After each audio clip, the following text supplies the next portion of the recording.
Jawaban dari Pak Ruh, dia tidak mengamalkan apapun, jadi tidak merasa mempunyai amalan, tetapi selama ini beliau istiqomah dengan apa yang pernah dia dapat dari guru ngajinya, yaitu pertama, beliau iqamus sholah, mendirikan sholat 5 waktu yang benar-benar didirikan, jadi benar-benar ditegakkan. Tidak ada kelalaian tentang waktu, apalagi pelaksanaan di kala sholat. Sebab banyak sekali orang yang lalai tentang waktu, lalai pula ketika sedang mengerjakan sholat. Berbeda dengan ini Pak Ruh. Beliau itu benar-benar mengutamakan amalan pertama, yaitu sholat 5 waktu. Terus apalagi Pak selain daripada itu? Selain daripada itu, Pak Ruh itu beliau sangat memperhatikan lingkungan. Dan beliau termasuk orang yang berada, cukuplah ekonominya.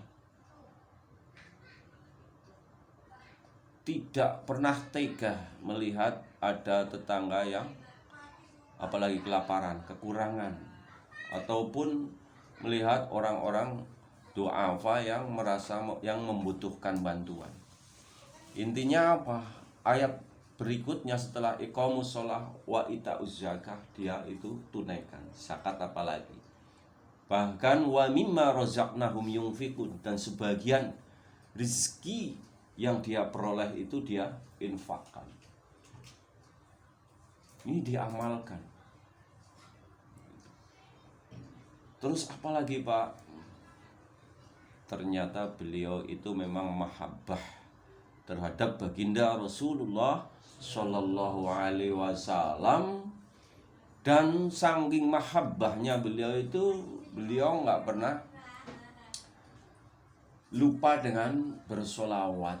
Dan setiap bulan Rabiul Awal atau bulan Maulid itu beliau nggak pernah kurang dari 3 kali khatam kitab Al-Barjanji beliau baca. Kitab Al-Barjanji yang berisi tentang kisah Rasulullah Shallallahu Alaihi Wasallam, atau kalau orang sini menyebutnya rawi gitu.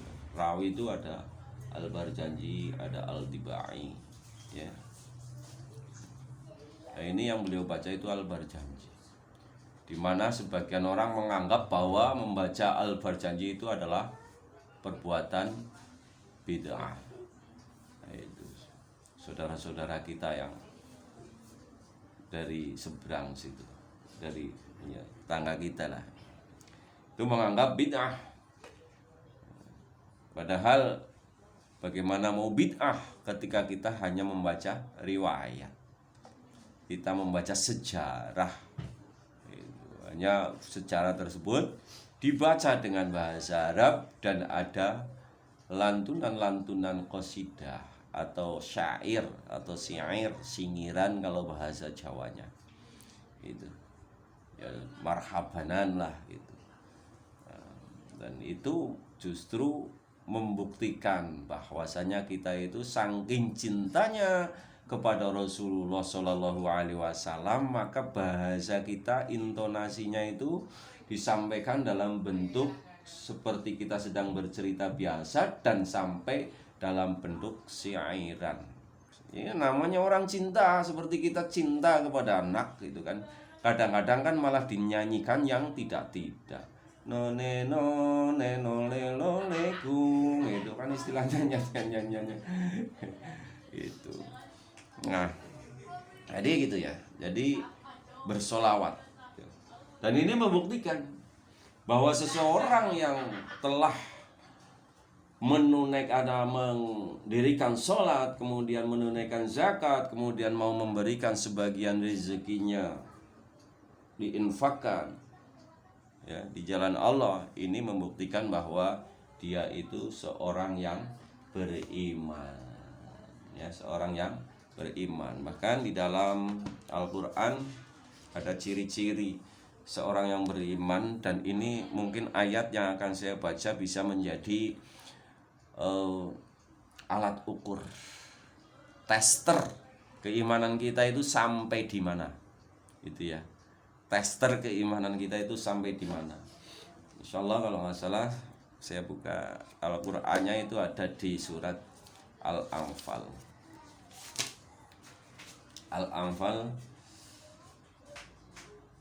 Al-Anfal ayat yang kedua kalau nggak salah. Iya. Al-Anfal ayat 2. Di situ disebutkan atau Allah Subhanahu wa taala berfirman, a'udzubillahi minasyaitonir rajim. Innamal mu'minuna alladzina idza dzukirallahu wajilat qulubuhum wa idza tuliyat 'alaihim ayatuhu zadatuhum imanan wa 'ala rabbihim yatawakkalun. Ini sungguh ayat menjadi tolak ukur atau menjadi tester keimanan kita. Kenapa? Karena Allah berfirman, sesungguhnya orang-orang yang mereka bergetar.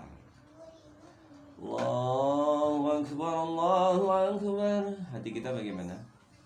Bergetar, biasa-biasa saja, cuek, masa bodoh, atau nyetel musik. Ini tolak ukur, bener. Ketika kita mendengar azan kok merasa ada panggilan, atau kita terpanggil, atau kita bergetar hatinya, itu pertanda bahwa di dada kita itu ada iman. Dada kita itu ada cinta kepada Allah Subhanahu wa ta'ala. Ya, sekarang kita semua kan sudah tua ya, sudah pernah punya senengan, gendakan. Sudah pernah mencintai sebelum memiliki gitu. Ya, ketika itu bagaimana?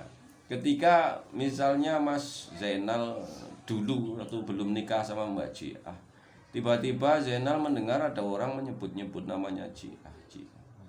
Pasti itu, kalau dia benar-benar cinta itu di dalam hatinya pasti ada rasa beda lah ya. Paling enggak dredet gitu. Ada seterum gitu. Ada aliran seterum. Itu begitu. Kontak batinnya ada. Nah, termasuk melihat tulisan misalnya. Tulisan nama orang yang kita cintai, pasti kan di situ ada bertanya-tanya. Ya, kita juga ketika melihat tulisan lafaz Allah gitu, baik itu di menara masjid atau di mana gitu, pasti ada perasaan di situ. Perasaan yang tidak pernah dirasakan oleh orang-orang yang nggak beriman gitu, minimal lah, walaupun kita nggak langsung deret gitu, tapi ada perasaan yang tidak pernah dirasakan oleh orang-orang yang tidak beriman. Idza dzukirallahu wajilat qulubuhum. Yang selanjutnya wa idza tuliyat 'alaihim, dan ketika dibacakan kepada mereka ayatuhu, tanda-tanda kekuasaan Allah, ayat-ayat Allah. Ayat yang maktub, yang tertulis, contohnya Al-Qur'an. Ini terus ini yang disebut qauliyah ya. Ada ayat yang disebut kauniyah. Ayat kauliyah itu ayat Allah yang terdapat di dalam kitab-kitabnya Allah. Kauniyah adalah keadaan sekitar kita. Alam semesta adalah merupakan tanda-tanda kebesaran, tanda-tanda kekuasaan Allah Subhanahu wa ta'ala. Seperti yang tadi saya sebut, tanda-tanda kekuasaan Allah, yaitu terjadi misalnya ketika ada bencana gitu, pasti di situ ada hikmah yang bisa diambil yang membuktikan bahwa Allah itu sangat berkuasa.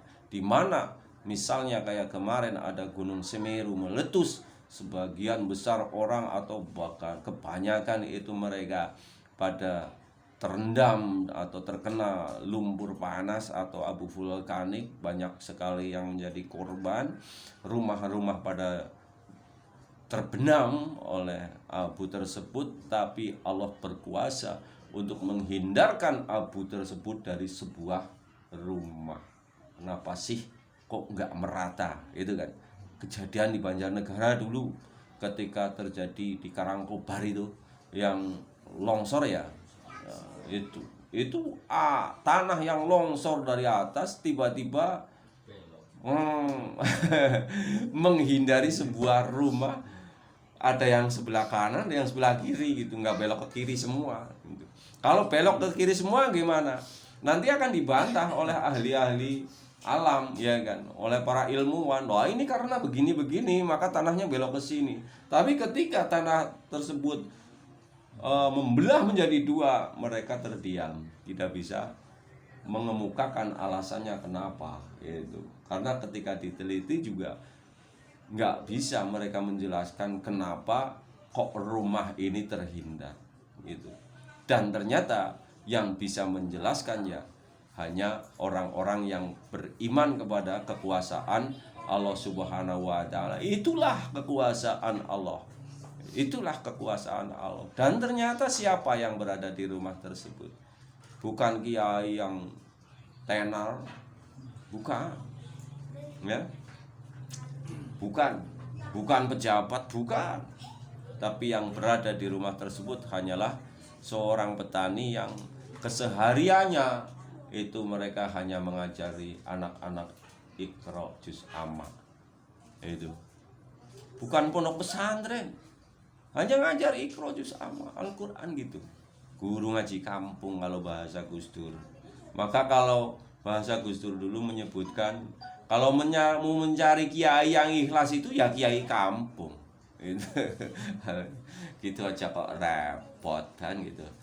Itu ya. Itu wamin ayatihi, sebagian daripada tanda-tanda kekuasaan Allah Subhanahu wa taala lah. Ketika kita melihat tanda-tanda kekuasaan Allah Subhanahu wa taala atau ayat-ayat Allah, baik itu yang berupa qauliyah yang berada di Al-Quran, yang berada di kitabnya Allah, ataupun kauniyah keadaan alam semesta raya ini, ketika kita melihat itu semua tanda kebesaran Allah, maka zadathum imana, bertambah keimanan kita gitu. Jadi ada tambah keimanan. Wa ala rabbihim yatawakkalun, dan kepada Tuhannya, kepada Allah Subhanahu wa taala orang beriman itu penuh dengan berpasrah diri, tawakal kepada Allah Subhanahu wa taala. Nah, terus apa sih yang dilakukan oleh orang-orang yang bisa mendapatkan hati seperti tadi? Ciri-cirinya itu. Ternyata yang dilakukan, kata Allah, alladzina yuqimuna sholata wa mimma razaqnahum yunfiqun. Ini di ayat yang ketiganya, yaitu orang-orang yang mendirikan sholat dan menginfakkan sebagian daripada rezekinya. Itu. Jadi ketika mendapat rezeki itu merasa bahwa ini sebagian bukan hakku. Itu. Ini sebagian adalah haknya fakir miskin, haknya du'afa, haknya anak yatim. Lalu kepada siapakah kita harus menginfakkan sebagian itu? Nah, ini banyak orang yang salah dalam memposisikan infak atau pemberian amal sedekahnya itu ya. Yang pertama tentunya adalah kedua orang tua kita. Berikutnya adalah kerabat kita, terutama saudara perempuan sekandung kita. Karena mereka merupakan kewajiban kita. Apabila mereka tidak mampu, ya, maka kewajiban kita itu, ada kewajiban sebagai saudara laki-laki kepada saudara perempuan untuk memberikan nafkah. Bukan hanya keluarga kita, ada nafkah ke saudara perempuan kita. Terus kepada muqarrabin, kerabat dekat. Ya, kerabat dekat. Jadi jangan yang jauh dulu, yang dekat dulu, pikirkan dulu nih. Terutama lagi kanan kiri kita, tetangga kita. Itu dulu. Kadang kan ada beda. Orang lebih mengutamakan teman yang jauh gitu. Teman yang jauh. Mereka rela pesta pora atau makan-makan yang dengan menu yang tidak lazim di rumahnya, itu menu yang luar biasa dengan temannya gitu. Tapi sementara tetangganya sendiri lagi bingung besok mau makan apa. Ini bukan perbuatan orang-orang yang disebutkan tadi oleh Allah Subhanahu wa taala. Itu. Dan orang-orang yang seperti itu ya nantinya hatinya itu akan tertutup ya untuk bisa melihat dengan mata batinnya tentang kebesaran atau kekuasaan Allah Subhanahu wa taala. wa mimma razaqnahum yunfiqun. Disebutkan oleh Allah, ulaika humul mu'minuna haqqan. Tuh, orang yang beriman itu yang seperti itu, yang hak imannya, yang benar-benar beriman itu gitu.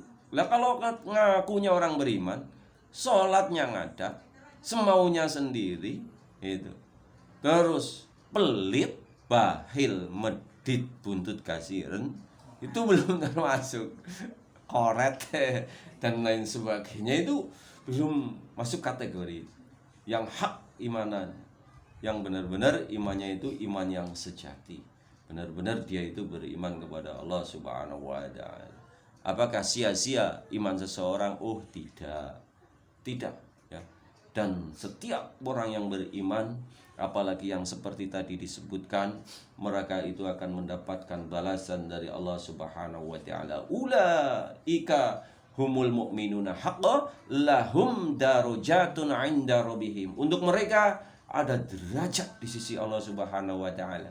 Di sisi Allah. Ya, ini kalau kita melihat derajat manusia di sisi Allah, seperti yang tadi saya bilang, Pak Ruh yang diselamatkan dari luapan abu vulkanik Semeru itu, kalau dilihat secara kacamata lahir kita, apalagi kita melihat YouTube, itu orang nggak masuk kategori orang yang viral di YouTube, yang dihormati di YouTube, di Facebook, enggak. Bukan pula dia disebut-sebut sebagai ulama yang kalau ketemu kita pasti cium tangan, itu enggak. Bukan. Tapi ternyata beliau itu mempunyai derajat yang tinggi di sisi Allah, dengan cara Allah tunjukkan, tuh, aku selamatkan dia karena dia itu ahlus sholah, ahlul infak, ahlus sodaqah, ahlus sholawat. Itu luar biasa. Semoga kita bisa menirunya. Karena apa? Mendapat derajat di sisi Allah Subhanahu wa ta'ala. Dalam ayat lain disebutkan, inna akramakum indallahi atqakum. Sesungguhnya mulia atau tidaknya kalian semua di sisi Allah itu tergantung kepada seberapa takwa kita kepada Allah Subhanahu wa ta'ala. Istimewanya apa? Mereka itu akan mendapat lagi maghfirah wa maghfiratun, dan akan mendapat ampunan dari Allah. Ingat, kita kadang-kadang meremehkan yang namanya ampunan. Kalau ada orang meninggal kok cuma didoain semoga mendapatkan ampunan, rasanya kurang mantap. Iya enggak? Misalnya kita disuruh tahlil, kita berdoanya cuman Allahumma fir lahumul fatihah, udah. Tinggal pulang, pasti nggak diundang lagi untuk berdoa. Padahal yang namanya maghfirah itu merupakan satu hal yang sangat pokok, sangat penting. Kenapa? Karena sebiji zarah kita mempunyai dosa, kita tidak akan bisa memasuki surganya Allah Subhanahu wa ta'ala, walaupun sedikit sekali.